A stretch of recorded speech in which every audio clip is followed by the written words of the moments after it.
கிறிஸ்துக்கள் பிரியமான அருமையான விசுவாச பிள்ளைகளே, அன்பு சொந்தங்களே, தேவ ஜனங்களே, உடன் ஊழியர்களே, சபைக்குள் இருந்து இந்த வார்த்தை கேட்கிற உங்களையும், தூரமாயிருந்து எங்கெங்கோ இருந்து செய்தியை கேட்கிற தேவனுடைய பிள்ளைகள் யாவருக்கும் ஆண்டவராகிய இயேசுவின் நாமத்தில் வாழ்த்தலையும் நன்றியை தெரிவித்துக் கொள்கிறேன்.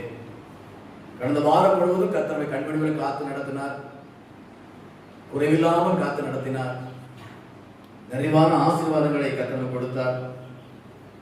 வீடுகளை குறித்து நாம் தியானித்தோம். 7 விதமான வீடுகளை குறித்து நாம் தியானித்தோம். அது நமக்கு மிகுந்த ஆசீர்வாதமாக இருந்தது. இந்த நாளிலும் தேவ ஆவியின் உதவியோடு கூட அவருடைய உணர்த்தலின்படி 7 விதமான வேர்களை குறித்து நாம் தியானிப்போம். இன்றையிலிருந்து கர்த்தர் வருகை தாமதித்தால், நானும் ஜீவனோடு இருந்தால், இந்த வாரம் முழுவதும் வேர்களை குறித்து நாம் தியானிக்க இருக்கிறோம். ஜெபத்தோடு கேளுங்க. கர்த்தர் நிச்சயம் நம்மை ஆசீர்வதிக்கவே ஆசீர்வதிப்பார். அல்லேலூயா, அல்லேலூயா. ஏசாயா தீர்க்கதரிசன புஸ்தகம் எடுத்துக்கொள்வோம். ஏசாயா தீர்க்கதரிசன புஸ்தகத்துல 11ஆம் அதிகாரம் 1ஆம் வசனம். அவ்வளவு துல்லியம் கரெக்டா எடுத்துட்டு எப்படி எடுத்த தெரியுமா? இப்படிதான் இருக்கணும் விசுவாச பிள்ளைகள். ஒரு தலைப்பை சொன்னா இந்த வசனம் தான் சொல்லுவாங்கன்னு சொல்லி என்ன செய்யணும்? அப்படி எடுக்கணும். அதுதான் தேவ ஞானம், ஆவியானவருடைய வழி நடத்துதல். அல்லேலூயா. பைபிளை எப்போதுமே ஒரு அதிகாரம் சொன்னா தேடக்கூடாது. அது என்ன செய்யணும்? பைபிளை ஏசாயா அப்படின்னா இந்த பகுதி தான் இருக்குன்னு இப்படி எடுத்து பழகணும். வெளிப்படுத்தல் அப்படின்னா இங்கதான் இருக்குன்னு அப்படி எடுத்து பழகணும். மத்தையும் சொன்னா இந்த இவ்வளவு அதிகாரம் இந்த இடத்துல இருக்கும் அப்படி எடுத்து பழகணும். இப்படி பழகிருங்க, ரொம்ப ஈஸியா இருக்கும் உங்களுக்கு. அல்லேலூயா. சரி, வாசிமா. ஈசா என்னும் அடிமரத்திலிருந்து ஒரு துளிர் தோன்றி அவன் வேர்களில் இருந்து ஒரு கிளை எழும்பி செழிக்கும். அல்லேலூயா. ஈசாயின் அடிமரத்தில் இருந்து ஒரு துளிர் தோன்றி, ஈசாயின் அடிமரத்தில் இருந்து ஒரு துளிர் தோன்றி சொன்னா, ஈசாயின் அடிமரம் அது தாவீதை குறிக்கிறது. தாவீது தகப்பனார் பேரு ஈசாய். ஏன்னா அவன் கூட நிறைய சகோதரர் இருந்தாங்க. ஆனா தாவீதனா வேதாகமும் மேன்மைப்படுத்தி இருக்கிறது. அவன் கர்த்தருக்கு பிரியமான ஒரு மனிதனை வாழ்ந்தபடினார். ஆகவே ஈசாயின் அடிமரம் என்று சொல்லும் போது தாவீதை குறிக்கிறது. அப்போ அவன் அந்த துளிர் அப்படின்னு சொல்லிட்டு அடுத்தல அவன் அப்படின்னு ஆரம்பிக்குது. அப்படின்னா என்னது? ஒரு மனிதனை குறிக்கிறது. வேதம் வாசிக்கும் போது அந்த உச்சரிப்பு, புள்ளி, கமா, துணை எழுத்து இதெல்லாம் உற்று கவனித்து வாசிக்கணும். அப்படி வாசிச்சாதான் அர்த்தம் சரியா இருக்கு. அப்படி இல்லை ஒரு சின்ன ஒரு எழுத்து மிஸ்டேக் பண்ண கூட அர்த்தமே மாறிப்பார். மோசையின் கரத்தை என்ன பண்ணாங்க 2 பேரு? அத ஒருத்தர் மோசையின் கரத்தை ஊரும் ஆரோனும் தாக்கினார்கள் அப்படின்னு வாசிக்கலாம். தாங்கினார்கள் இருக்கிற தாக்கினார்கள். சில அவசரத்தில் வாசிடுவோம். நம்ம எப்பவுமே அவசரம் தானே எல்லாமே. வேதம் வாசிக்கும் போது அவசரப்படாம பொறுமையா என்ன செய்யணும்? வாசிக்கணும். அப்ப ஈசாயின் அடிமரத்தில் ஒரு துளிர் தோன்றி, துளிர் சொல்லிட்டு அடுத்தல அவன் அப்படி சொல்லப்படுது. அது தாவீதை குறிக்கிறது. அவன் வேர்களில் இருந்து ஒரு கிளை எழுப்பி செழிக்கும். இது நம்முடைய ஆண்டவராகிய இயேசு கிறிஸ்துவை குறிக்கிறது. அல்லேலூயா. தீர்க்க தரிசனமாக இயேசுவின் பிறப்பை குறித்து ஆதியாகமத்தில் இருந்து மல்கியா வரைக்கும் இயேசுவின் பிறப்பை மறைமுகமாகவோ நேரடியாகவோ அநேக தீர்க்க தரிசிகள் உணர்த்தி கொண்டே இருக்கிறத பார்க்கிறோம். ஏசாயா ரொம்ப தெளிவா சொல்லி இருக்கிறார். அல்லேலூயா, ஸ்தோத்திரம். அப்ப ஈசாயின் குடும்ப வேறு ஆகிய தாவீதில் இருந்து இயேசு தோன்றுகிறார். அது சரித்திரம். அப்படித்தான் தோன்றுகிறார். அப்படிதான் தோன்றி இருக்கிறார். கர்த்தர் ஸ்தோத்திரம். அதே நேரத்துல கிளை என்று சொல்லும் போது எபிரேய மொழியில நெட்சர் என்று இருக்கதா சொல்லப்படுது. நெட்சர் எபிரேய மொழியில கிளை என்பதற்கு அந்த நெட்சர் என்று சொல்லும் போது அந்த நெட்சர் அப்படிங்கிறது தான் நாசரேத் அப்படிங்கிற ஊர் தோன்றியதாக சரித்திரம் சொல்லுது. ஏன்னா மத்தேயு 2:23 நாசரேத்தில் இருந்து வந்தார் நசரேயன் என்று இயேசுவை சொல்லப்பட்டிருக்கிறது. இப்படி இயேசுவின் பிறப்பை குறித்து வேதாகமம் பல இடங்களில் தெள்ள தெளிவாக எழுதி வைத்திருக்கிறது. அவருடைய பிறப்பை குறித்து இவ்வளவு இருந்தும் கூட இவ்வளவோ ஞானவான்கள் இந்த இயேசு கிறிஸ்துவை தெய்வம் என்று நம்புவதற்கு ஏது இல்லாத ஒரு வாழ்க்கை வாழ்ந்துட்டு இருக்கிறார். அதான் ரொம்ப வேதனையான ஒரு காரியம். அல்லேலூயா. சரி, அவங்க இருக்கட்டும். நாமாகிலும் இயேசு முன்குறிக்கப்பட்ட தெய்வம் என்பதை அறிந்து தெய்வத்தின் பிள்ளைகளாக தெய்வத்தின் சாட்சியாக வாழ வேண்டும் என்று கர்த்தர் விரும்புகிறார். அல்லேலூயா. இப்படி அவருடைய பிறப்பை குறித்து சொன்ன அந்த தீர்க்க தரிசனங்கள் ஏசாயா எழுதியிருக்கிறார், நிறைய இடங்கள் எழுதியிருக்கிறார். அவர் எழுதி சுமார் 700 ஆண்டுகள் கழித்து இயேசு பிறந்தார். அப்படி பிறந்து அந்த தீர்க்க தரிசனம் நிறைவேறி இருக்கிறது. மீதியான தீர்க்க தரிசனம் அவருடைய வருகை குறித்து இருக்கிறது. அந்த வருகைக்கு நாம் காத்திருக்கிறோம். அல்லேலூயா, அல்லேலூயா, ஸ்தோத்திரம். நீங்க ரோமர் நிறுவ 12 எடுத்து வாசிப்பாரு கொஞ்சம். ரோமர் 15:12. மேலும் ஈசாயின் வேரும் ஈசாயின் வேரும், அதாவது ஈசாயின் வேருமாகிய இயேசு கிறிஸ்து புறஜாதியாரை ஆளும்படிக்கு யூதர் அல்லாத உங்களை என்னையும் இன்னும் தேசத்தில் யூதராய் இல்லாத மற்றவர்கள் புறஜாதிகள் என்று சொல்லப்பட்ட அவர்களை ஆளுகை செய்யும்படிக்கு எழும்புகிறவருமாகிய ஒருவர் தோன்றுவார், அவரிடத்தில் புறஜாதியார் நம்பிக்கை வைப்பார்கள் என்று ஏசாயா சொல்லி இருக்கிறாரு. அல்லேலூயா, அல்லேலூயா. அதுக்கு அந்த ஏசாயா எழுதப்பட்ட காலத்துக்கும் ரோமர் எழுதப்பட்ட காலத்துக்கும் பல ஆண்டுகள் வித்தியாசம் இருக்கிறது. ஏசாயா எழுதப்பட்ட போது நாட்கள்ல இது எழுதப்பட்ட உயிரோட இருந்திருக்க மாட்டார், பிறந்த நாள் எனக்கு தெரியாது. ஆனா எழுதப்பட்டதை பரிசுத்த ஆவியானவர் நினைவுபடுத்தி இங்க குறிப்பிட்டதை பார்க்கிறோம். அழகா சொல்லி இருக்கிறார். ஈசாயின் வேரும் புறஜாதியாரை ஆளுபடிக்கு எழும்புவருமாகிய ஒருவர் தோன்றுவார், அவரிடத்தில் புறஜாதியார் நம்பிக்கை வைப்பார்கள். இந்த தீர்க்க தரிசனத்தின்படிதான் இன்னைக்கு நாம ஆண்டவர் இயேசு கிறிஸ்துவை நம்பி அவரை ஏற்றுக்கொண்டு அவர் பிள்ளைகளாய் வாழ்ந்து கொண்டிருக்கிறோம். அல்லேலூயா, அல்லேலூயா, ஸ்தோத்திரம். இருக்கட்டும். அந்த ஏசாயா 11:10 வாசிப்போம். ஏசாயா 11:10. அக்காலத்திலே ஜனங்களுக்கு கொடியாக இருக்கும் ஈசாயின் வேருக்காக ஜாதிகள் விசாரித்து கேட்பார்கள், தாவரத்தலம் மகிமையாயிருக்கும் என்று சொல்லி சொல்லப்பட்டதை பார்க்கிறோம். கர்த்தர், அதாவது ஈசாய், அதாவது தாவீது தகப்பனாகிய ஈசாய் குடும்பத்தில் இருந்து ஒருவர் தோன்றுவார், அவர் கொடியாய் இருப்பார். அந்த கொடி சக நாடுகளையும், அந்த கொடி நாடுகளை படருமா, சக நாடுகளுக்கு அந்த கொடி படரும். அந்த நாடுகள் தாம் செய்ய வேண்டியதை அந்த கொடியாகிய இயேசுவிட விசாரிக்கும். அவர் இருக்கும் இடம் மகிமையாயிருக்கும். அல்லேலூயா. இந்த தீர்க்க தரிசனம், இந்த ஆண்டவர் இயேசு கிறிஸ்து நாமம் முழு உலகத்தில் கொடியாய் படர்ந்துட்டே போகுது. எத்தனையோ இந்த கொடியை வெட்டி விட வேண்டும், இந்த கொடியை அழித்து விட வேண்டும், இந்த கொடியை எரித்து விட வேண்டும், இந்த கொடி இல்லாமல் போய்விட வேண்டும் என்று சொல்லி வரிந்து கட்டிக்கொண்டு எழுந்த அநேக கனவான்கள் உண்டு, ஞானிகள் உண்டு, நல்ல மனிதர்கள் உண்டு. நம்ம அப்படிதான் சொல்லணும் அவங்கள. ஆனா அந்த கொடியை அழித்து விட வேண்டும் என்று கங்கணம் கட்டி கொண்டிருந்தவெல்லாம் அழிந்து விட்டாங்க. இந்த கொடி இன்றைக்கும் படர்ந்து கொண்டே போய்கொண்டிருக்கிறது. அல்லேலூயா. இயேசுவின் நாமம் இன்றைக்கும் முழு உலகத்தையும் அது படர்ந்து கொண்டே போகுது.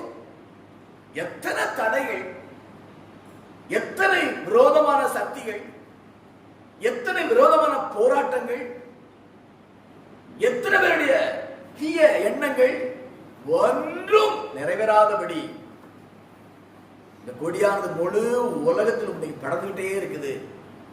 இந்த இந்த உலகம் அவர்கிட்ட விசாரிக்குமா, அவர் இருக்கிற இடம் மகிமையா இருக்குமா. அல்லேலூயா, அல்லேலூயா. ஆண்டவரை இயேசு எவ்வளவு மகிமையானவர் பார்த்தீங்களா? இதெல்லாம் அவர் பிறப்பதற்கு முன்பாகவே எழுதப்பட்ட சரித்திரம். பிறப்பதற்கு முன்பாகவே உலகத்துல சரித்திரம் எழுதப்பட்ட ஒரே ஆண்டவர், ஒரே தெய்வம் இயேசு கிறிஸ்து ஒருவர் தான். மற்ற எல்லாரும் பிறந்து வாழ்ந்து செத்த பிறகுதான் சரித்திரம் எழுதியிருப்பாங்க. சில வாழ்ந்துகிட்டு இருக்கும் போது வேணா சரித்திரம் எழுதியிருப்பாங்க. பிறப்பதற்கு முன்பாகவே அவருடைய வாழ்க்கை குறித்து சரித்திரம் எழுதப்பட்ட ஒரு சரித்திர புருஷன் என்று சொன்னால் ஆண்டவர் இயேசு கிறிஸ்து ஒருவர் தான். அல்லேலூயா, அல்லேலூயா. ஸ்தோத்திரம். மேன்மையான ஒரு தெய்வம். அந்த தெய்வம், அந்த தெய்வமாய் கொடி நம்மேலும் படர்ந்து நம்மையும் அவரோடு ஐக்கியப்படுத்தி வைத்திருக்கிறது சொன்னா நான் உண்மையிலே பாக்கியவான்கள். கர்த்தரை தெய்வமாக கண்டு சொன்னோம், பாக்கியம் உள்ளது. நம்மள யாரு? பாக்கியம் உள்ளவர்கள். அல்லேலூயா, ஸ்தோத்திரம். சரி, இந்த 16ஆம் அதிகாரத்துல 2ஆம் வசனம் வாசிங்க. ஞானத்தையும் உணர்வையும் அருளும் ஆவியும், ஆலோசனையும் பலனையும் அருளும் ஆவியும், அறிவையும் கர்த்தருக்கு பயப்பட பயத்தை அருளும் ஆவியும் ஆகிய கர்த்தருடைய ஆவியானவர் அவர் மேல் தங்கி இருப்பார். எவ்வளவு அற்புதமான தீர்க்க தரிசனம் இது! எவ்வளவு அக்கீட்டான தீர்க்க தரிசனம் இது! நீ சில ஊழியர்கள் தீர்வு சொல்றாங்க, அது நிறைவேறும் செய்து நிறைவேறாம போகுது. நிறைவேறுனா நிறைய வாழ்த்துக்கள், நிறைவேறல சொன்னா கர்த்தர் மனமாறி விட்டார், யோனாவை போல, யோனான் புத்தகத்தை போல, எரேமியாவில் சொல்லப்பட்ட கூட மனமாறி விட்டார் சொல்லி நம்ம தப்பிச்சுக்கிடுவோம். ஆனா இயேசு கிறிஸ்துவை பத்தி ஏசியா சொன்ன வார்த்தை அப்படியே நிறைவேறும். அதுல 7 அனுபவம் சொல்லப்பட்டிருக்கிறது. எத்தனை அனுபவம்?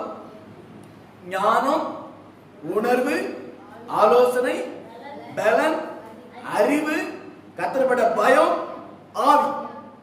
7 விதமான அனுபவங்கள் அவருக்குள்ள இருக்கும் என்று சொல்லி பிறப்பதற்கு முன்பாகவே சொல்லப்பட்டிருக்குன்னா எவ்வளவு ஒரு ஆச்சரியமான ஒரு காரியம். நிறைய பேர் நம்ம குழந்தை பிறக்கும்போது சில நம்ம ஜாதகம் எழுதுவாங்க. நம்மளாம் எழுதியிருப்போம், ஆனா இப்ப தூரப்படுவோம். நானும் எனக்குலாம் இருந்துச்சு, தூரப்பட்டேன். என் பிள்ளைகளுக்கு இருந்தது, ஆனா தூரப்பட்டேன். என் ஜாதகம் என் கர்த்தருடைய கையில் இருக்குது. என் ஜாதகத்தை ஆண்டு வேதாங்க எழுதி வச்சிருக்கிறாரு. அதான் என் ஜாதகம், என் வாழ்க்கை தான். ஜாதகம் பிறந்தவரை எழுதுவாங்க. இவர் இப்படி படிப்பாரு, இப்படி வேலை பார்ப்பாரு, இப்படி வாழ்வாரு அப்படிலாம் சொல்லியிருப்பாங்க. சில வேளையில 5 வயசுலயே அது மரித்து போயிடும். அப்படி எந்த ஜாதகமும் யாரும் அப்படி எழுதல. எழுதுனா நாம அவனை அதை ஏற்றுக்கொள்ள மாட்டோம், ஏற்றுக்கொள்ளாது. ஆனா ஆண்டவரை குறித்து இயேசுக்கு சொன்ன வார்த்தை அப்படியே நிறைவேறிருக்கிறது. 7 அனுபவங்களும் இயேசுக்குள்ள இருக்குது.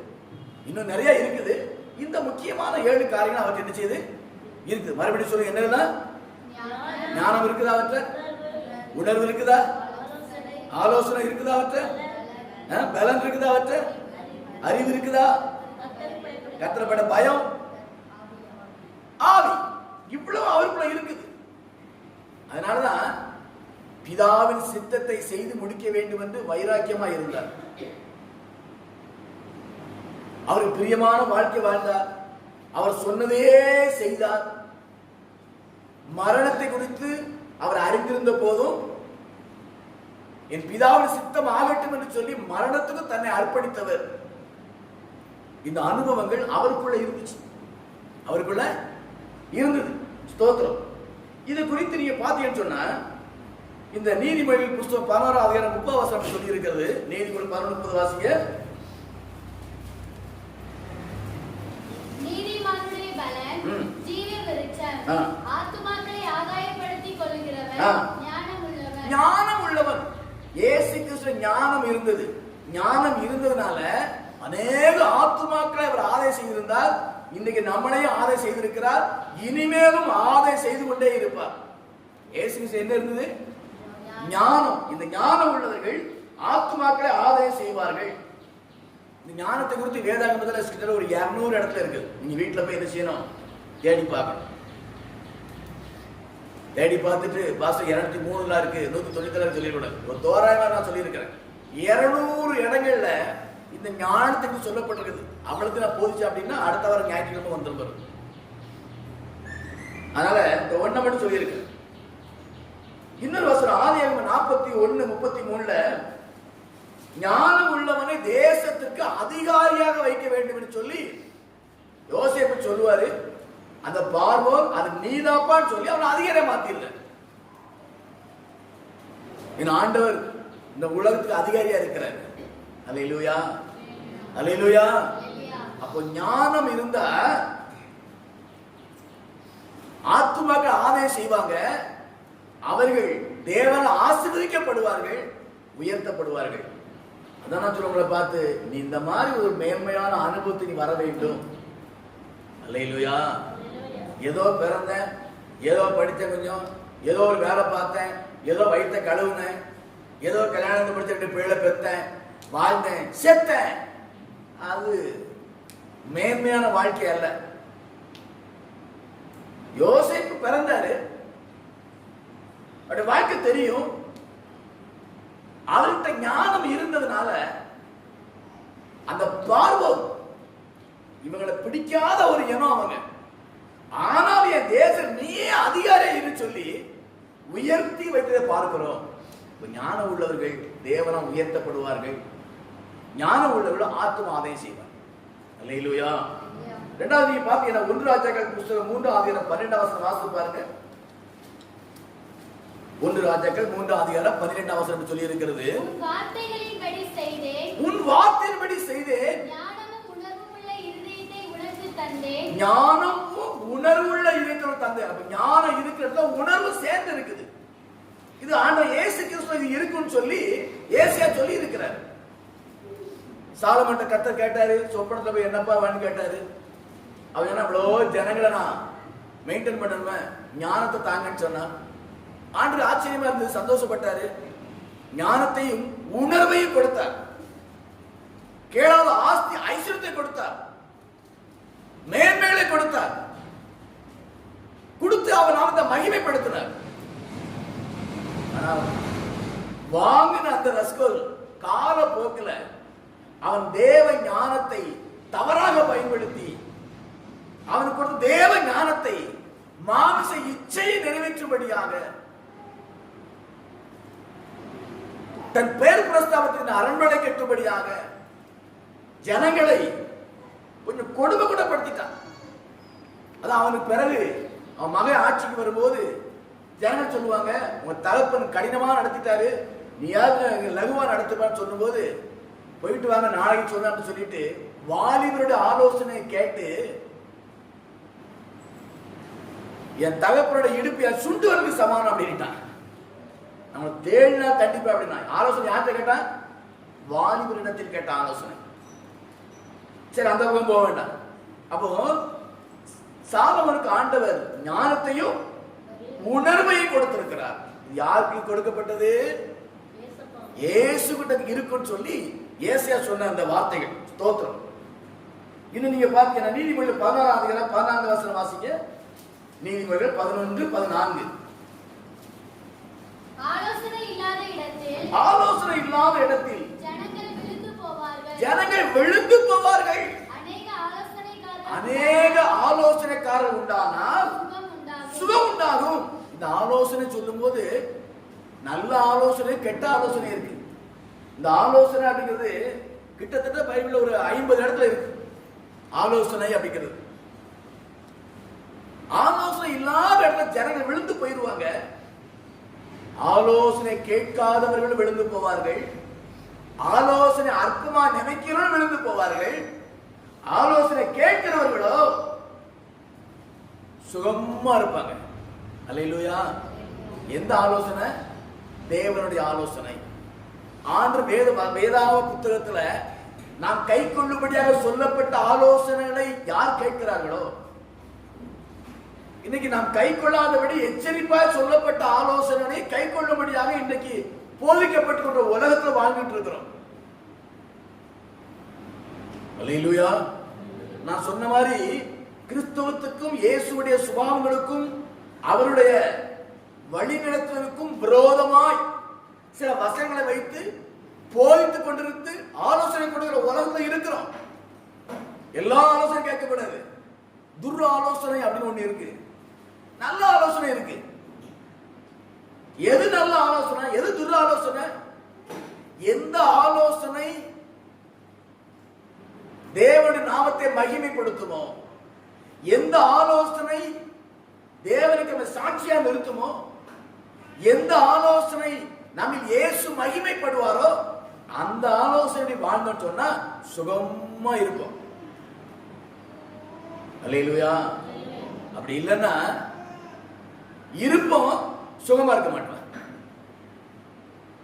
மனித ஆலோசனை, வாலிபருடைய ஆலோசனை, அவிசுவாசிக ஆலோசனை, இதெல்லாம் கேட்டு இல்லைன்னு சொன்னா அவிசுவாச வாழ்க்கையை பார்த்து அவங்க இவ்வளவு செல்வச்சியமான இருக்கிறாங்க, அவங்க இவ்வளவு பேரு புகழுமா இருக்கிறாங்களே என்று சொல்லி தேவ ஆலோசனையை தடை பண்ணிவிட்டு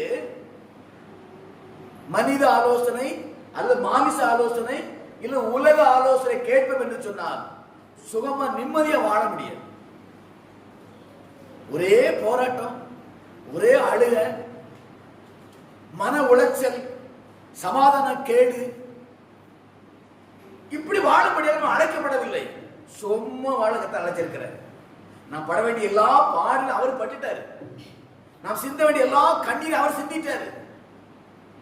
நான் படக்கூடிய எல்லா வேதனைகளும் அவர் பட்டுட்டாரு. நான் பட வேண்டிய மன உளைச்சல்களை எல்லாம் அவர் பட்டுட்டாரு. இப்ப நான் சுகமா இருக்க சொல்லி இருக்கிறாரு, மகிழ்ச்சியா இருக்க சொல்லி இருக்கிறாரு, சந்தோஷமா இருக்க சொல்லி இருக்கிறாரு, நிம்மதியா இருக்க சொல்லி இருக்கிறாரு. இந்த ஆலோசனை கேட்டா நம்ம அப்படி இருப்போம். அப்படி இல்லாத பட்சத்துல நம்ம மாமிச ஆலோசனையோ இளைஞர்கள் ஆலோசனையோ உலக ஆலோசனையோ கேட்டோம்னு சொன்னா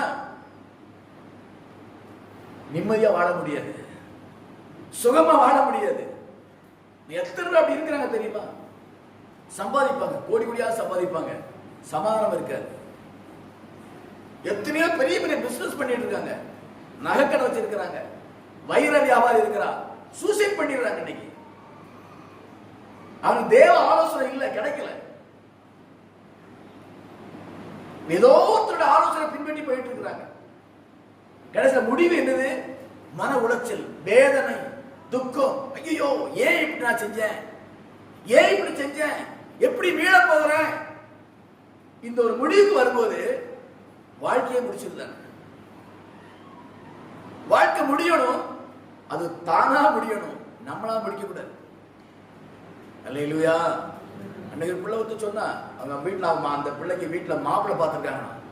நல்லது தானே, செத்துருவேன், சாப்பிட்றேன், எனக்கு எப்படி சாப்பிடுறதுலாம் தெரியும். எனக்கு எந்த இன்ஜெக்ஷனை போட்டா சாவுவேன், எந்த மாத்திரை போட்டா சாவுவேன், அதெல்லாம் எனக்கு தெரியும், செத்துருவேன். இது ஒரு பிசாசுடைய ஆலோசனை. இது சாகப்படுறது யாருடைய ஆலோசனை? பிசாசின் ஆலோசனை.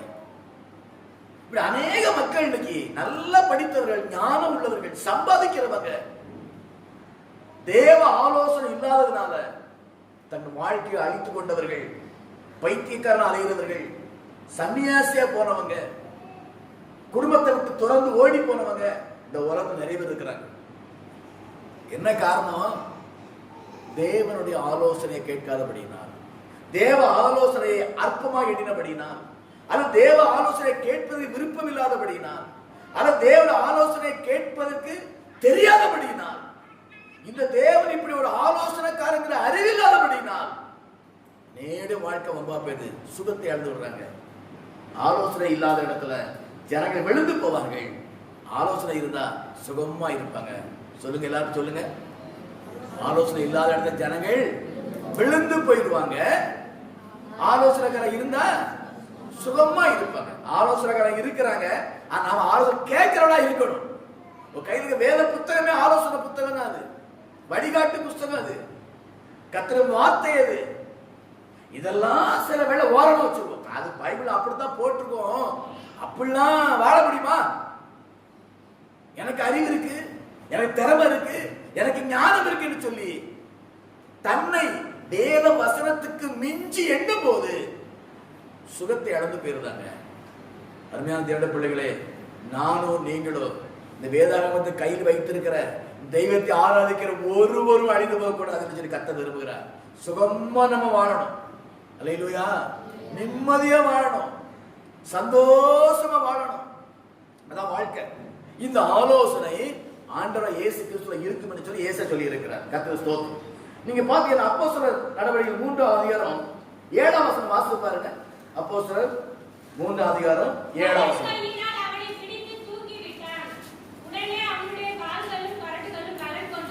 பலன் கொண்டது. இந்த பலன் இயேசுட்ட இருக்குன்னு சொல்லி இயேசு சொல்லி இருக்கிறார். நான் உபவாசத்துல அன்னைக்கு இதை குறித்து ரொம்ப பாரமா இருந்துச்சு. பிறவிலே உடவன், ஆனா அவனுக்குள்ள ஒரு விசுவாசம் பாருங்க. பிச்சை எடுக்கணும், தேவாலயத்துக்கு முன்னாலே பிச்சை எடுக்கணும். அல்லேலூயா. சொல்லுவாங்க சிலர், குட்டுப்பட்டாலும் மோதிர கையில குட்டு போட்டு சொல்லுவாங்க பார்த்தீங்களா? இது ஒரு மேன்மை. குட்டுப்பட்டாலும் மோதிரம் பண்ண கைனால குட்டு வாங்கணுமா? அது மாதிரி இந்த மனுஷனுக்கு ஒரு எண்ணம் இருக்குது. பிச்சை எடுத்தாலும் பிளாட்பாரத்துக்கு போக கூடாது, பீச்சுக்கு போக கூடாது, ஹோட்டல் முன்னால நிக்க கூடாது.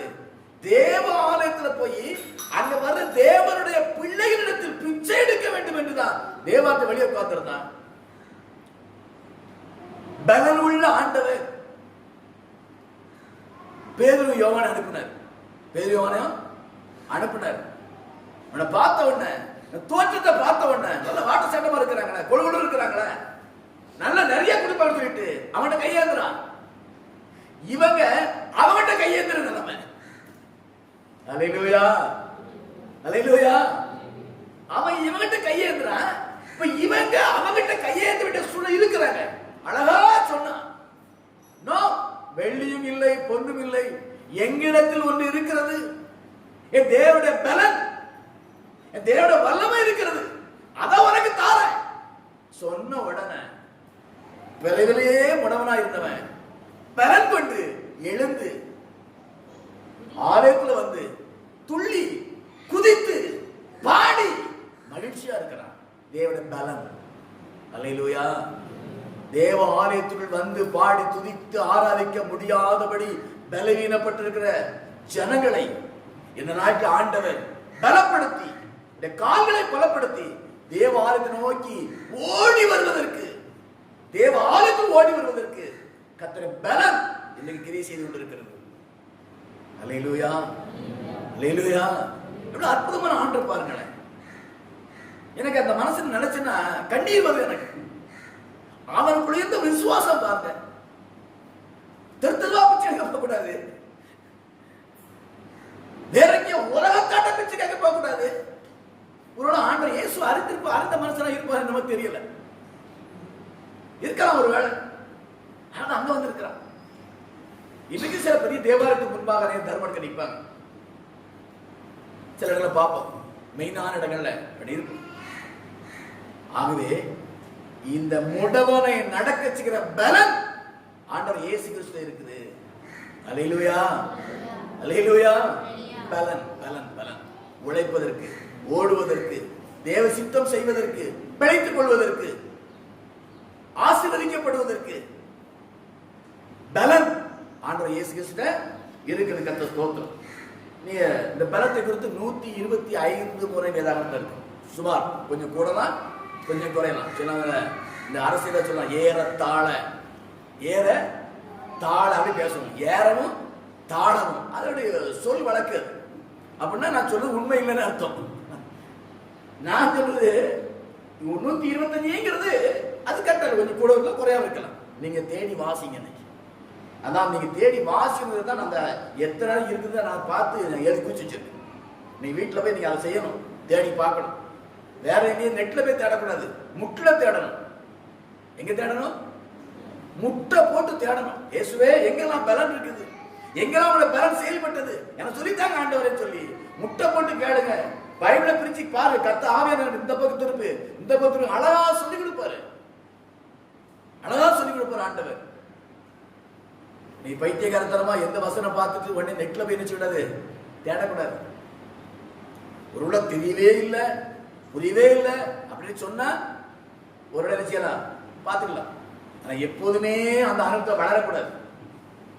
நீ பாத்தீங்கன்னா இந்த கால்பட்டு வந்த பிறகு 2x3 எத்தனை கால்பட்டு அடிக்க வேண்டிய சூழ்நிலை வந்துட்டு இருப்போம். எத்தனை 2x3 அப்படின்னா அதுக்கு என்ன வேண்டியிருக்கு? கால்பட்டு அமுக்க வேண்டியிருக்கு. மண்டை மழுங்கி போச்சு, மெமரி பவர் போயிடுச்சு. ஒரு நாட்டுல வயசானவங்க அந்த கணக்கில் அழகா சொல்லுவாங்க. இன்னைக்கு நவீன காலத்துல நம்முடைய மண்டை மழுங்கப்பட்டு நீ உலக அந்த காரியங்கள் மூலமா தான் நம்ம வளர வேண்டிய சூழ்நிலை இருக்கு. ஆனா கிறிஸ்தவர்கள் அப்படிப்பட்ட வாழ்க்கை வாழக்கூடாது. வேதம் தான் வாசிக்கணும், பைபிளை வச்சு தான் வாசிக்கணும், தெரியலாம் முழங்கால் போட்டு கத்தரை கேட்கணும். அல்லேலூயா, ஸ்தோத்திரம். சரி, பலன் உபாகமம் 34 7 வசனம் வாசிங்க.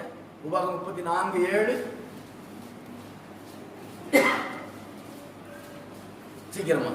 மோசே மரிக்கிற போது 120 வயதா இருந்தார். அவன் கண் இருள் அடையவும் இல்லை, அவன் பலன் குன்றி போகவும் இல்லை. அல்லேலூயா. எந்த பலன் இது? இயேசு கிறிஸ்துல இருக்கும் என்று சொல்லி ஏசாயா முன்குறித்த அந்த பலன் மோசேட்ட இருந்ததுனால நீ பார்த்து சில பிள்ளைகள் 3 வயசுல கண்ணாடி போட வேண்டி இருக்குது. எத்தனை வயசுல? 3 வயசு, 4 வயசு, 5 வயசுல கண்ணாடி போட வேண்டி இருக்குது. கண்ணை உரிக்க வேண்டி இருக்குது. சில இயற்கையாகவே சரிய பலகத்துல அப்படி வருது. சில அதிகமான டிவியை பார்த்து டாக்டர் சொல்ற டிவி ரொம்ப பார்க்கும் அந்த கண்ணை ஏதோ அப்படி ஆகி போச்சு. செல்போன் அதிகமா பார்க்குவா பிள்ளைகள், கண்ணு பார்த்துச்சு. ஆனா மோசகிட்ட ஒரு பலன் இருந்தது. அதோட சரீரத்துக்கு அப்பாற்பட்ட பலன். 120 வயது வரைக்கும் கண் மங்காதபடி, பலன் குண்டி போகாதபடி அவர் கத்தற்கா ஓடிக்கிட்டே இருந்தார். அல்லேலூயா. 120 வயசு வரும்போது ஆண்டவர் மலையை கூட்டிட்டு போய், அப்பா ஓடிய முடிஞ்சிட்டு தொடர்ந்து யோசுவா செய்வாரு, நீ என்கிட்ட வந்துரு சொல்லிட்டு அவரை எடுத்துக்கொண்டார். பலன். அல்லேலூயா. இன்னைக்கு நமக்கெல்லாம் அந்த பலன் இன்னைக்கு இல்ல. ஒரு காரியம் அன்னைக்கு அவங்க உண்ட உணவுகள் அப்படிப்பட்ட ஒரு காரியம், நம்ம சாப்பிட்ற சாப்பாடு இன்னைக்கு ஒரு காரியம். நமக்கு இன்னைக்கு கழுத்து வலி, குறுக்கு வலி, முட்டு வலி, இடுப்பு வலி, உச்சித உள்ளங்காலுக்கு வலியா இருக்கிறோம். ஆனாலும் ஆவியில் தேவன் நமக்கு பலனா வைத்திருக்கிறார், பலத்தை கொடுத்திருக்கிறார், ஆவியில் பலத்தை கொடுத்திருக்கிறார். அல்லேலூயா. அதனால ஒரு 5 நிமிஷத்துக்கு மேல நட்டம் பண்ணோம்னா கால் ஒரு மாதிரி உணர்ச்சி இல்லாத மாதிரி ஆகும். ஆனா இப்படி தேவனால் பயன்படுத்தப்படும் போது அது எவ்வளவு நேரம் ஆனாலும் சரி இந்த சரீரம் அணிஞ்சு தேவ பலன். இந்த பலன் ஆண்டவர் இயேசு கிறிஸ்துவிலே இருக்குன்னு சொல்லப்பட்டிருக்கிறது. கர்த்தர் ஸ்தோத்திரம். அல்லேலூயா. சரி, நீதிமொழி 2:10 வாசிங்க. நீதிமொழி 2:10. ஞானம் உன் இருதயத்தில் பிரவேசித்து, அறிவு உன் ஆத்துமாவுக்கு இன்பமாய் இருக்கும். அல்லேலூயா. இந்த அறிவை குறித்து ஒரு 100 இடத்துல பைபிள் இருக்கு. அறிவை குறித்து. அறிவு உன் ஆத்துமாவுக்கு எப்படி இருக்குமா? இன்பமாய் இருக்கும். அறிவு. நம்மளாம் அறிவு இல்லாத ஆட்களா? அறிவு இருக்கு. நான் திரும்ப சொன்னா, மனித அறிவு, உலக அறிவு, தேவ அறிவு, 3 அறிவு இருக்கு.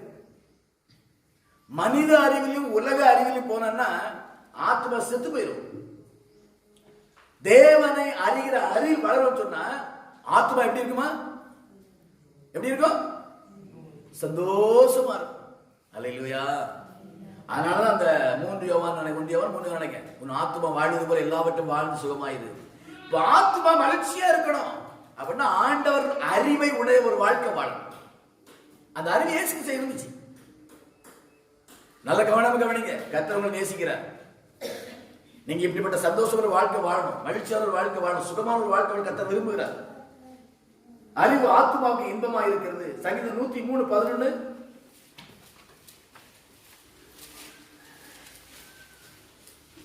சங்கீதம் 103:11. பூமிக்கு வானம் எவ்வளவு உயரம் இருக்கிறதோ அவருக்கு ஆண்டவருக்கு பயப்படுறது மேல் அவருடைய கிருபை அவ்வளவு பெரிதா இருக்குமா? அல்லேலூயா. யாருக்கு? கர்த்தர் பயப்படுவது. பயத்தை குறித்து ஒரு 250 வரைக்கும் நேரம் பைபிள் இருக்கு. கொஞ்சம் 5 கூடவும் செய்யலாம், குறையும் செய்யலாம். தோராயமா ஒரு 250 மணி நேரம் தியானிங்க அன்னைக்கு போய். ஒரு மனுஷன் கர்த்தர் பயந்து வாழ்ந்தான்னு சொன்னா ஆண்டு கிருபை கிடைக்குமா? அந்த கிருபையின் அளவு எவ்வளவு? வானத்துக்கும் பூமிக்கு எத்தனை கிலோமீட்டர் இருக்கும்? அளவிட முடியாத கிருபை. இந்த கிருபை நம்மால் முடியாததை அது முடித்து வைக்கும், நமக்கு தெரியாததை தெரியப்படுத்தும், நமக்கு ஆகாது முடியாது சொல்றத சாதிக்கும், சாதிக்க முடியாத சாதிக்கும். தேவனுடைய கிருபை. என்னால பெற்றுக்கொள்ள முடியலையே இயக்கத்தை இருந்தால் அதை பெற்றுக்கொள்ள வைக்கும் தேவ கிருபை. நான் என்ன செய்ய போறேன் சொல்லி ஏங்கி தவித்து கொண்டு சொன்னா அந்த நேரத்தில் ஒரு ஆறுதல் கிடைக்கும் தேவனுடைய கிருபை. அது என்ன பயந்து கர்த்தர் பயந்து நடந்தா கிருபை அளவில்லாத கிருபை கொடுப்பார். அதனாலதான் இந்த கிருபையை நாம் இழந்து போக வேண்டும் என்று சொன்னா பிசாசு இன்னைக்கு கர்த்தருக்கு பயப்படுற பயத்தை நம்ம உள்ளத்துல எடுத்து போடுதான். சில உள்ளத்துல இருந்து, சில ஊழியக்காரங்க உள்ளத்துல இருந்து இந்த பயத்தை எடுத்து போடுறான், துணிகரமான பேச்சு. சில விசுவாசி உள்ளத்துல இருந்து இந்த பயத்தை எடுத்து போடுறான். பார்த்துக்கணும் இப்ப என்ன, ஆமா இப்ப என்ன காலம் என்ன நெருங்கியா போச்சு, கொஞ்ச நாளைக்கு இருப்போம். அப்ப என்ன இப்ப கர்த்தர் என்ன கர்த்தர் அந்த ஆளை வந்து கையை இழுத்துருவாரா வந்து தெய்வத்துக்கு பயப்பட பயம் இல்லாம போயிடுச்சு இன்னைக்கு உலகத்துல. விசுவாசிக்கு இல்லாம இருக்குது, சில விசுவாசிக்கு, சில ஊழியக்காரங்க இல்லாம இருக்குது. தெய்வ பயம் இல்லாத பேச்சு, தெய்வ பயம் இல்லாத உபதேசம், தெய்வ பயம் இல்லாத வாழ்க்கை, தெய்வ பயம் இல்லாத பழக்க வழக்கங்கள், தெய்வ பயம் இல்லாத ஃப்ரெண்ட்ஷிப், கிருபையை இழந்து போயிருவோங்க. ஒரு பாஸ் சொல்லுவாரு, கிருபை இழந்தனா அதோட நீ தரத்துல அப்படி சாகிறது நல்லது அப்படின்னு சொல்லுவார் பாஸ், பெரிய சீனியர் பாஸ் சொல்லுவாரு. கிருபை இல்லைன்னா நம்ம ரொம்ப கஷ்டம். நாம் நிற்பதும் நிர்மூலமா ஆகாம சுத்த கிருபை. இன்னைக்கு நான் முன்னால் நிக்கிறேன் கிருபை தான். நேற்று இருந்தவனுக்கு இல்ல, போன வாரம் இருந்தவனுக்கு இல்ல, நேற்று நல்லா ஓடி இருந்தவனுக்கு ஆஸ்பத்திரி பெட்ல படுத்து கிடக்காங்க. எத்தனை பேரை பார்க்கிறோம்? நாம் இன்னைக்கு சுகமா இருப்பதோ நிற்பதோ இதோ நம்முடைய திறமை, நம்முடைய அறிவு, நம்முடைய ஞானம், நம்முடைய விவேகம் ஒண்ணுமே கிடையாது. God Christ கிருபை தான். இந்த கிருபை யாரு கிடைக்கும்னா கர்த்தருக்கு பயந்து யார் நடக்கிறோம் அவனுக்கு தான் அந்த கிருபை கிடைக்கும். விசுவாசிகளே தயவு செய்து நான் சொல்றேன், துணிகரம் கொள்ளாதீர்கள். தேவ கிருபை பற்றி நீ வாழ்ந்து செழித்திருக்கணும். நீ கர்த்தர் நாமத்தை மகிமையான ஒரு வாழ்க்கை வாழணும். இந்த பிள்ளைகள் வாழ்க்கையோட மேன்மையா இருக்கணும். சொல்லணும் கர்த்தர் கிருபையினால எங்க பிள்ளை நல்லா இருக்கிறாங்க, கர்த்தர் கிருபையினால நாங்க சுகமா இருக்கிறோம், கர்த்தர் கிருபையினால நாங்க செழிப்பா இருக்கிறோம், கர்த்தர் கிருபையினால நான் கர்த்தர் சாட்சியா வாழ்ந்துட்டு இருக்கிறேன், கர்த்தர் கிருபையினால நான் ஆத்தும ஆதை பண்ணி இருக்கிறேன். இப்படிலாம் சொல்ற மக்கள் நாம் காணப்பட வேண்டும் கர்த்தர் விரும்புகிறார். ஒருபோதும் அந்த பயத்தை மட்டும் தூக்கி போட்டுறாதீங்க. கர்த்தர் பயப்படுறதுதான் ஞானத்தின் ஆரம்பம். கர்த்தர் பயம் இல்லைன்னு சொன்னா நமக்கு தேவ ஞானம் இல்லை. சாலமோனுடைய பின்னால் வாழ்க்கை மாதிரி ஆயிப்போம். சபிக்கல, அன்பின் எச்சரிப்பு. அல்லேலூயா, அன்பான எச்சரிப்பு. ஆண்டவர் நம்ம நேசிக்கிறபடினால என்ன நேசிக்கிறாரு, உங்களை நேசிக்கிறாரு. அதனால வசத்தை நினைப்படுத்திட்டு இருக்கிறாரு. அவர் சொல்ல சொல்ல ஒன்றையும் மறைக்கக்கூடாது. அப்ப நான் பாவியாயிருவேன். நிச்சயமா உண்மையாலே கர்த்தரை விசுவாசிக்கிறவங்க இந்த வார்த்தை கர்த்தர் என்னோட தான் பேசி இருக்கிற, எனக்காக பேசிட்டான்னு சொல்லுவாங்க. என்ன கர்த்தர் அப்படிங்கிறவங்க அது பாஸ் ஞாயிற்றுக்கிழமை பிரசவம் பண்ணணுங்களா, அது ஏதாவது பண்ணதான் செய்வாரு, நமக்கு என்ன அது. அப்படி தயவு செய்து அப்படி இருந்துடாதீங்க. கர்த்தர்பட பயத்தோடு வாழுங்க. தேவ கிருபை பற்றி வாழ்ந்து செழித்திருக்க முடியும். அல்லேலூயா, அல்லேலூயா, ஸ்தோத்திரம். அப்போஸ்தலர் 1:8 வாசிங்க. அப்போஸ்தலர் 1:8 பரிசுத்த ஆவி உங்களிடத்தில் வரும்போது நீங்கள் பலனடைந்து எருசலேமிலும் யூதேயாவிலும் சமாரியாவிலும் பூமியின் கடைசி பரிந்தமும் எனக்கு சாட்சியாயிருப்பீர்கள். ஐயா, இந்த பரிசுத்த ஆவி நம்மகிட்ட இல்லைன்னு சொன்னா எந்த கொம்பனா இருந்தாலும் சரி சாட்சியா வாழ முடியாது, தடுமாடிடுவோம். நீ சில பரிசுத்த ஆவியை குறித்து கொஞ்சம் பரியாசமா பேசுவாங்க. பரிசுத்த ஆவியை குறித்து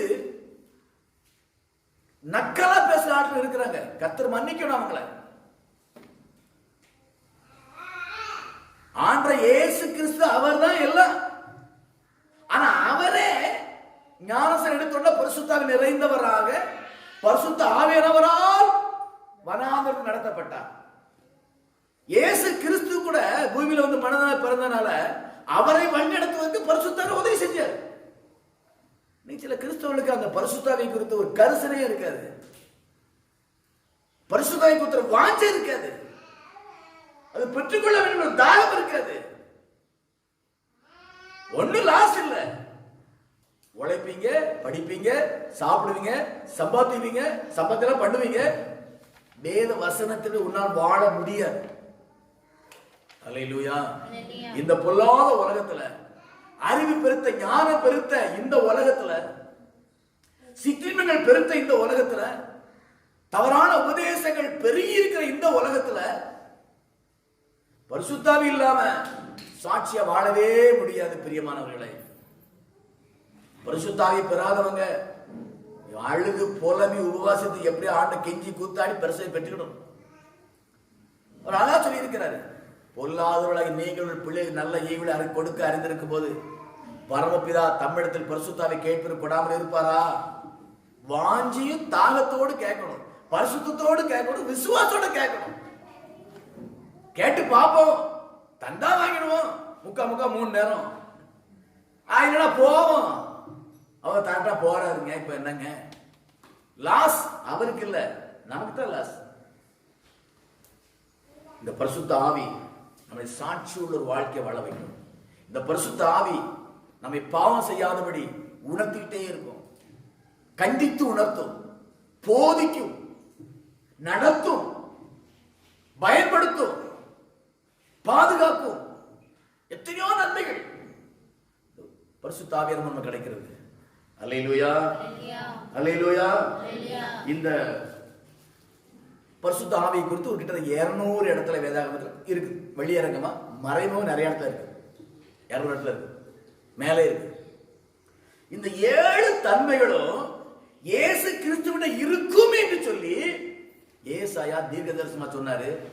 அது அவர்கிட்ட இருந்தது, அவர்கிட்ட இருந்தது. இப்ப நமக்கு என்ன சொல்றாருன்னா ஆண்டவர், நீ ஒரு வசனம் வாசிங்க, கொலோசியர் 2:6 வாசிங்க. கொலோசியர் 2:6. ஆகையால் நீங்கள் கர்த்தராகிய கிறிஸ்து இயேசுவை ஏற்றுக்கொண்டபடியே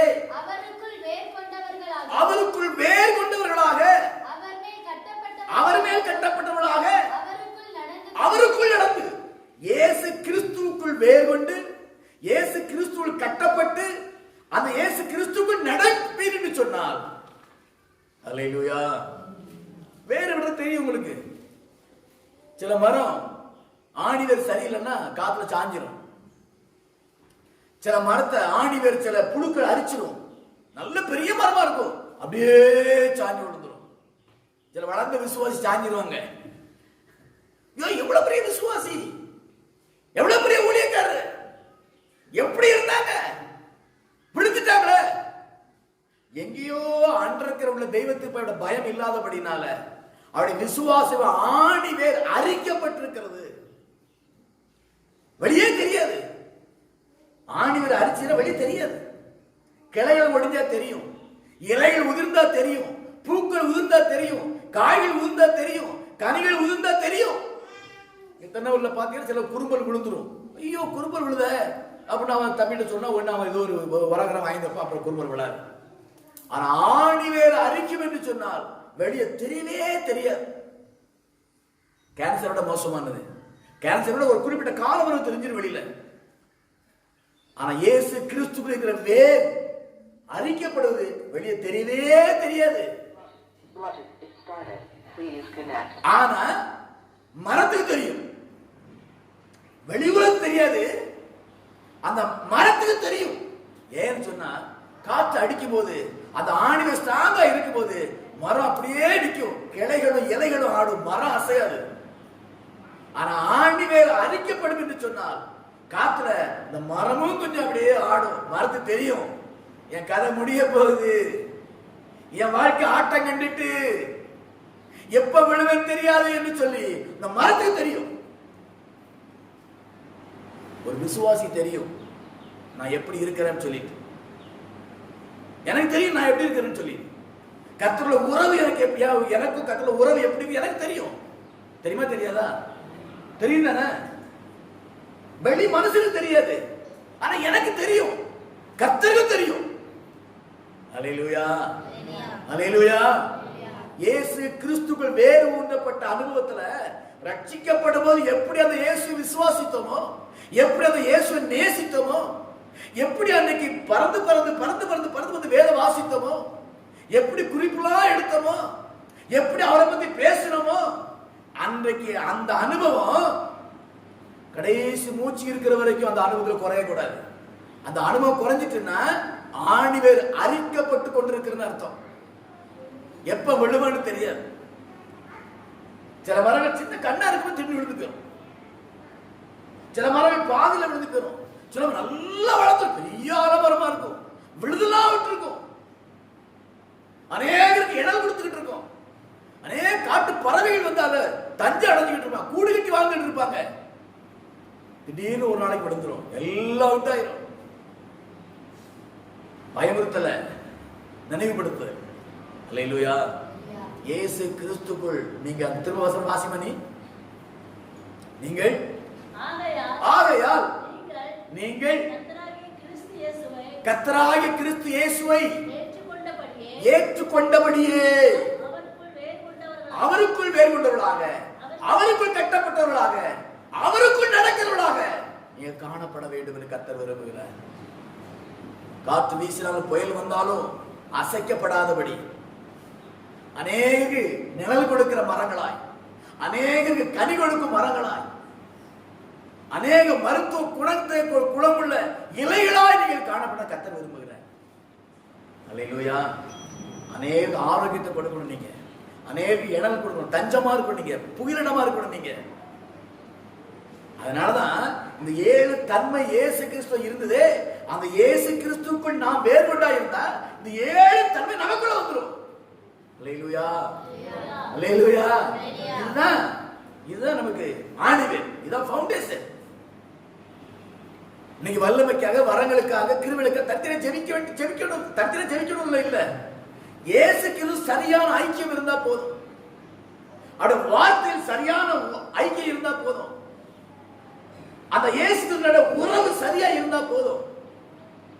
ஆதாம் ஏவாளும் தேவனோடு உறவாடினாங்க, கீழ்ப்படியா போனால புறக்கணிக்கப்பட்டாங்க. புறக்கணிக்கப்பட்ட அந்த மனுக்குலத்தின் மேல தேவன் கொண்ட அன்பு, தேவன் கொண்ட கருசனையினாலதான் இயேசு கிறிஸ்து அந்த பூமியில வந்து பலியா ஒப்பு கொடுத்தார். நான் படைச்ச மனுக்குலம், என் கையினால உருவாக்கப்பட்டது, என் சுவாசத்தினால உருவாக்கப்பட்ட மனுக்குலம் இன்னைக்கு பாவத்தோடு வாழ்ந்து செத்து நரகத்துக்கு போய் கொண்டிருக்கிறது என்று சொல்லி கருசனை உள்ள தேவன் பூமிக்கு இயேசுவாக வந்து பலியானார். அந்த பலி மீண்டும் தேவனோடு உறவு வைக்கிறது. அவருக்கு முன்பாக ராஜாக்களாக ஆசாரியரை கொண்டு நிறுத்திக் கொண்டிருக்கிறார் இயேசு கிறிஸ்து. நியாய தீர்ப்பு நாளையில என் பிதாவால் ஆசீர்வதிக்கப்பட்டவனே என்று சொல்லி அந்த பரலோகத்துக்கு அழைத்துக் கொண்டுபடியாக இயேசு ஆயத்தமா இருக்கிறார். உறவு சரியா இருக்கணும் அவர் கூட. அல்லேலூயா. அந்தரங்க உறவு, தனிப்பட்ட வாழ்க்கை, தனிப்பட்ட விசுவாசம், தனிப்பட்ட நினைவுகள், தனிப்பட்ட சிந்தை, இதெல்லாம் இயேசுவோடு இருக்கணும். இது உங்களுக்கும் இயேசுதான் தெரியும், எனக்கு தெரியாது. நீங்க எப்படி இருக்கிறது தெரியாது. கர்த்தருடைய உறவு எப்படி தெரியாது. கர்த்தருடைய உறவு இருக்கிறோமா, உலகத்துல உறவா இருக்கிறோமா,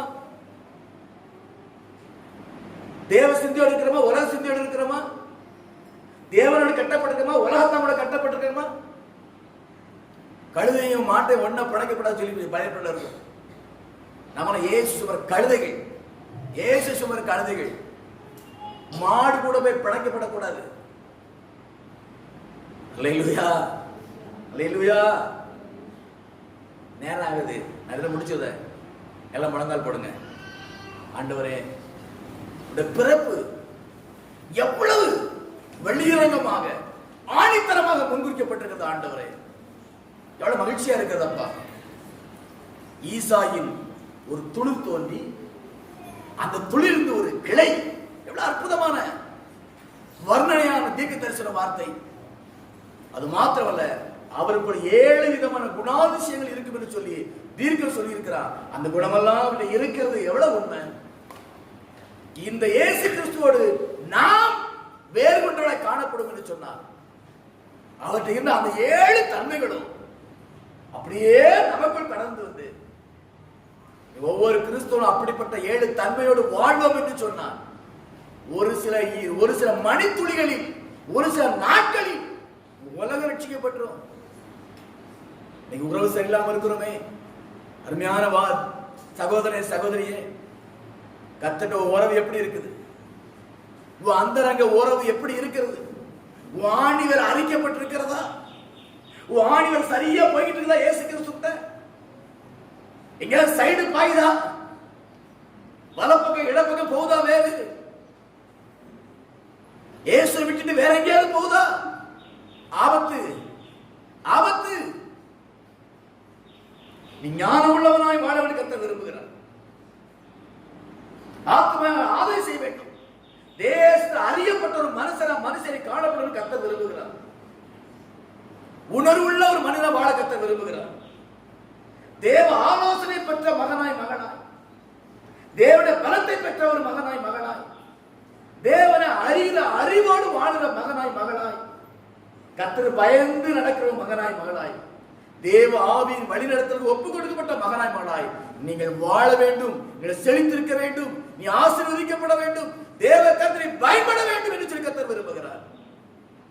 விருப்பம் உள்ளவங்க கையை உயர்த்தி, ஆண்டவரே, இந்த அனுபவத்தை நான் அர்ப்பணிக்கிறேன். ஆண்டவரே, இந்த அனுபவத்தை நான் அர்ப்பணிக்கிறேன். ஆண்டவரே, இனிமேலும் என் முதற்தரமான உணர்வுகள் உம்மோடு இருக்கும். ஆண்டவரே, என் இருதயம் உம்மோடு இருக்கும். ஆண்டவரே, என் சிந்தைகள் உம்மோடு இருக்கும். ஆண்டவரே, என் வாழ்க்கை உம்மோடு இருக்கும். ஆண்டவரே, என்னுடைய ஆசை உம்மோடு இருக்கும். ஆண்டவரே, என் விருப்பம் உம்மோடு இருக்கும். ஆண்டவரே, என் எதிர்பார்ப்பு உம்மோடு இருக்கும். ஆண்டவரே, சொல்லுவீங்களா? அப்படி தம்பி, இந்த ஒரு வார்த்தை சொல்லிட்டு உண்மையா சொல்லி எழுந்து போறா, உன் பெரிய உயர்வை கர்த்தர் வைத்திருக்கிறார். ஒரு மேன்மையை கர்த்தர் வைத்திருக்கிறார். குழியில் தூக்கப்பட்ட யோசேப்பு, பொய்யாய் குற்றம் சாட்டப்பட்ட சிறைச்சாலை போற யோசேப்பு, சிங்காசனத்தில் அமரக்கூடிய அளவுக்கு தேவன் கிருபை பாராட்டினவர் இன்னைக்கு உயிருள்ளவராய் இருக்கிறார். உன்னை மேன்மைப்படுத்த, உன் பிள்ளைகளை மேன்மைப்படுத்த கர்த்தர் ஆயத்தம் உள்ளவராய் இருக்கிறார். அர்ப்பணிச்சுட்டா மட்டும் போதும், கர்த்தர் அற்புதமாக உயர்த்துவார். விசேஷ ஞானத்தை கொடுப்பார். உன் வாழ்க்கை குறித்து உனக்கு ஆச்சரியமா இருக்கும். ஏசு சொன்னா தெரியுமா, இவருக்கு இந்த ஞானம் எங்கிருந்து வந்தது? தச்சட குமாரல்லவா சொன்னா பாத்தீங்களா? ஒன்னே அப்படியே சொல்லுவாங்க. இவருக்கு இந்த ஞானம் எப்படி வந்தது? சும்மா ஊரை சுத்தி இருந்த பையன், ஒழுங்கா பள்ளிக்கூடத்துக்கு போகாத பையன், கீழ்ப்படியாத பையன், இவனுக்கு இந்த ஞானம் எங்கிருந்து வந்து சொல்லி உன்னை உன் சமுதாயம் மேன்மையாய் பேசும்படியாக கர்த்தர் உயர்த்த விரும்புகிறார். சாட்சி உள்ள ஒரு வாழ்க்கை வாழ விரும்புகிறார். அர்ப்பணிப்பாயா? கையில் வந்து ஆண்டு சொல்லு, ஆண்டவரே, எனக்காக தான் பேசியிருக்கிறீங்கப்பா, நன்றி செலுத்துற ஆண்டவரே. என் வாழ்க்கையின் தரத்தை இன்னைக்கு மாற்றிக்கொள்கிறேன். என் தரிசனத்தை மாற்றிக்கொள்கிறேன். என் விசுவாசத்தை மாற்றிக்கொள்கிறேன். என் வாழ்க்கை தரத்தை மாற்றிக்கொள்கிறேன். என் ஓட்டத்தை மாற்றிக்கொள்கிறேன். ஆண்டவரே, உம்மோடு செலவிடும் ஒவ்வொரு நிமிடமும் வீணாக போகாதையா, என்னை பலவானாய் மாற்றுதையா. உம்மோடு செலவிடும் ஒவ்வொரு நிமிடமும் வீணாக போகாதையா, என்னை பலவானாய் மாற்றுதையா. ஜெபிப்போம். அன்பின் பரலோக பிதாவே, அருமை ஆண்டவரே, ஏசாயா தீர்க்கதரிசனமா சொன்ன அந்த சுபாவங்கள் உங்களுக்கு இருக்கிறது ஆண்டவரே, அறிந்திருக்கிறோம் ஐயா. அந்த சுபாவம் சீசர்கள் இருந்தது ஆண்டவரே. அதையே அறிந்திருக்கிறோம் ஆண்டவரே. கடைசி காலத்துல ஆண்டவரே அந்த அனுபவங்கள் எங்களுக்குள் வரும்படியாக, இந்த பிள்ளைகளுக்கு வரும்படியாக, உம்மில் வேறு விடுற பிள்ளைகளாக, உண்மையில் கட்டப்பட்ட பிள்ளைகளாக, உம்மோடு நடக்கிற பிள்ளை காணப்படுவதற்கு கிருபை தர வேண்டும். நான் செபித்து பிள்ளைகளை ஆசீர்வதிக்கிறேன் ஐயா. கர்த்தர் ஆசீர்வதிங்க. கிருபையை பெற்றுக் கொள்ளட்டும், பலத்தை பெற்றுக் கொள்ளட்டும், ஞானம், அறிவு, உணர்வை பெற்றுக் கொள்ளட்டும் ஆண்டவரே. ஆசீர்வதிக்கப்பட்டு உமது கரத்திலே பயன்படட்டும் ஆண்டவரே. பெற்ற பலத்தை அநேகரை கொடுத்து நடக்க முடியாத நடக்க செய்வதற்கும், ஆளுக்கு வர முடியாதவரை வர வைப்பதற்கும் பிள்ளை பயன்படுத்துவதாக இயேசுவின் நாமத்தில் ஜெபிக்கிறேன் நல்ல பிதாவே. கர்த்தராகிய இயேசு கிறிஸ்து கிருபையும் பிதாவுடைய அன்பும் பரிசுத்தாவின் ஐக்கிய வழிநடத்தலும் நம்ம அனைவரோடு கூட இந்த சத்தம் கேட்ட சகல பரிசுத்தவன் கூட ஆண்டு வருகைப்பட்டு காணப்படுவதாக. சேர்த்து சொல்லுவோம். என் ஆத்துமாவே கர்த்தரை ஸ்தோத்திரி, என் முழு உள்ளமே பரிசுத்த நாமத்தை ஸ்தோத்திரி. என் ஆத்துமாவே கர்த்தரை ஸ்தோத்திரி, அவர் செய்த சகல உபகாரங்களையும் மறவாதே. ஆமென். அல்லேலூயா, அல்லேலூயா, அல்லேலூயா. கர்த்தரை அவர் ஆசீர்வதிப்பாராக. கர்த்தர் ஸ்தோத்திரம், ஸ்தோத்திரம், ஸ்தோத்திரம்.